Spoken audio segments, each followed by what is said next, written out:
النهارده ان شاء الله هنعمل مع بعض فطار سهل وسريع جدا جدا. لو انت صاحيه قبل الفطار بنص ساعه تقدري تعملي الاكله دي. حلوه جدا وسريعه جدا جدا. انا عندي هنا نص كيلو من اللحمه المفرومه، وعندي كمان بصل وبطاطس وطماطم وفلفل. عندي للحمه هستخدم ليها عشان اعملها كفته، هستخدم ليها بصلتين متوسطين زي ما انتم شايفين كده. هبشرهم في الكبه، انعمهم، مش عايزاهم يكونوا ناعمين قوي عصير، يعني يكونوا ناعمين زي ما انتم شايفينهم كده، او بالمبشره تبشريهم اي حاجه الموجود عندك. هنزل بيهم بقى، هنزل بالبصل اللي معايا كده، البصلتين على نص كيلو اللحمه اللي معايا بالشكل ده كده. التوابل اللي انا هستخدمها النهارده هي الملح والفلفل الاسود فقط، مش هستخدم توابل تانية عشان انا مش عايزه اضيع طعم اللحمه. خلاص كده. حطيت دلوقتي الملح بتاعي، حطيت معلقه ونص صغيرين كده من الملح، وكمان هحط شويه من الفلفل الاسود، حوالي معلقه كبيره بالشكل ده كده. وهبدا ان انا اعجنهم مع بعض كويس جدا. اهم حاجه في الكفته ان انت تعجنيها كويس جدا عشان يبقى ليها عرق وبتشد. فاهمين قصدي؟ يعني دلوقتي بعد ما حطينا الحاجات دي كلها، همسكها اقعد اعجن فيها حوالي 5 دقايق. وهي كان فيها تكتلات من التلج لان انا كنت مستعجله عليها ومطلعاها من الفريزر، ما لحقتش تفك تماما. فانا همسكها زي ما انتم شايفين كده، اي كتل من التلج فيها بفككها بايدي بالشكل ده كده. وهبدا ان انا اعجنها كويس جدا جدا لحد ما يبقى ليها عرق زي ما انتم شايفين كده، بقت عامله زي العجينه بالشكل ده. بعد ما عجنتها بالشكل ده كده، هي هتحتاج معايا كمان ضربة بالكبة. هاخدها دلوقتي قطعة بقطعة في الكبة كده، وابدأ ان انا اضربها وانعمها كمان مرة. لو ما عندكيش كبة وعندك مفرمة من اللي هي بتاعة اللحمة او كده، ممكن تعمليها فيها عادي. همسك بقى كمية اللحمة اللي معايا كلها وافرمها بالشكل ده كده لحد ما انعمها زي ما انتم شايفين كده بالشكل ده. افضي بقى اللي انا عملتها واخد بقيه كميه اللحمه اعمل فيها نفس الكلام. بعد ما فرمتها بالشكل ده كده هحطها في التلاجة بس 5 دقايق، على اللي هي تبرد وتشد معايا على ما اقطع الخضار اللي معايا ده. تمام. انا عندي هنا بصلايه زي ما انتم شايفين كده، هقطعها حلقات بالشكل ده كده، لا تكون سميكه ولا رفيعه. عايزه اقول لكم ان الخلطه اللي بتبقى تحت البطاطس دي، تحت الكفته دي، الخضار اللي تحتها ده بيبقى طعمه احلى من الكفته نفسها. خلاص. هقطع البصلايه حلقات بالشكل ده كده، وهجيب كمان البطاطس، انا مش عايزاه يكون سمكها عالي، هتكون صغيره بالشكل ده كده. خلاص. هبدا ان انا اقطع البطاطس اللي معايا دي كلها، البطاطستين والطماطم والفلفل.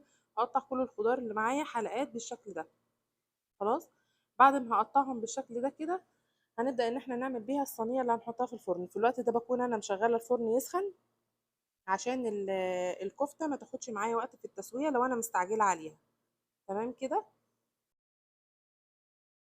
هنا انا خلاص قطعت الخضار كله زي ما انتم شايفين كده. هجيب بقى الصينية بتاعتي او البايركس، اي حاجة عندك اللي انت هتعملي فيها، وهبدأ ان انا افرد فيها الخضار معايا بالشكل ده كده. هوزع الخضار بالتساوي عشان كله يبقى واخد نفس الطعم ويكون نفس الشكل، يبقى في التقديم كمان شكلها حلو. خلاص. وزعت الاول طبقة البصل، وبعدين فوقيها طبقة البطاطس، وبعد كده هحط الطماطم والفلفل، وهنشوف بعد كده هنكملها ازاي. بعد ما بحط الخضار بحط له رشة من الملح والفلفل الاسود عشان بس ندي للخضار طعم. اه هو لسه هينزل عليه من اللحمة المفرومة اللي احنا متبلينها، هينزل الصوص بتاعها طبعا. بس دي زيادة للتأكيد ان هي يبقى البطاطس والخضار يكونوا واخدين طعم التوابل هما كمان. خلاص. هبدأ ان انا اوزع الخضار زي ما انتم شايفين كده. طبعا انا هنا بعمله يكون شكله حلو، يعني انتوا ممكن تقطعوا كل ده على بعضه وتقلبوهم وترصوا فوقهم الكفته عادي جدا. لو انتوا مستعجلين مش فاضيين زي كده ان انتوا قاعدين ترصوا كده. المهم دلوقتي انا رصيت البطاطس والطماطم كله زي ما انتوا شايفين كده، وبعد كده هجيب بقى الكفته بتاعتي، وهجيب الاعواد بتاعت الشيش طاووق لو عندكم، او عندكم سيخ، او حاجه زي السيخ تكون طويله كده ان انتوا تقدروا ان انتوا تعملوا عليها الكفته او تشكلوا عليها الكفته. انا بعمل الحركه دي عشان تبقى الكفته مفرغه من جوه وفيها هواء، ما تبقاش مكتومه. خلاص. ولو انتوا كمان هتحطوا لها فحمايه في الاخر ان هي تاخد ريحه الفحم، هتبقى حلوه جدا. انا هنا معايا زي ما انتم شايفين كده الاسياخ دي، دهنتها زيت، بليت ايدي بالزيت كده ودهنتها بالزيت، وبعد كده همسك الكفته وابدا ان انا اصبعها عليها بالشكل ده. هصبع بقى كميه الكفته بتاعتي وارصها في الصينيه، وبعد كده بكون زي ما قلت لكم انا مسخنه الفرن، هدخلها الفرن. تقدروا بقى تعملوا جنبها مكرونه زي ما انا عملت، تقدروا تعملوا جنبها رز بشعريه او اي حاجه انتوا حابينها، او عيش بس وسلطات، هتبقى حلوه جدا جدا. بعد ما خلصتها بالشكل ده كده، طبعا كان متبقي معايا كميه من الخضار، انا كنت سايباه منقيه الصغير عشان انا احطه فوق الوش زي ما انتم شايفين كده، اوزعه بين الكفته وبعضها عشان يدي شكل احلى. هنا الصينيه بتاعتي بقت جاهزه بالشكل ده كده، شكلها حلو جدا جدا وتشرف. لو انت عندك ضيوف هيبقى شكلها جميل للعين ويبقى طعمها تحفه، جربوها ان شاء الله. بعد ما خلصتها كده زي ما انتم شايفين بقى، هجيب ورق الومنيوم فويل واغطيها كويس قوي عشان انا عايزاها تستوي بسرعه، فالبخار بتاعها يسويها. هدخلها بقى على الرف اللي في النص على درجه حراره متوسطه لحد ما تستوي، واختبر البطاطس والكفته والاقيهم مستوي. مش تاخد حاجه يعني، هتلاقيها تلت ساعه نص ساعه بالكتير وهتكون مستويه معاكم. خلاص كده انا طلعتها زي ما انتم شايفين، شكلها تحفه وريحتها حلوه جدا جدا.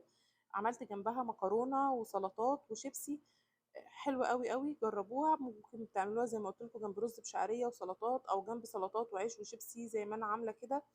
اتمنى ان شاء الله تجربوها وتعجبكم، ويا ريت لو عجبكم الفيديو تعملوا لايك وشير.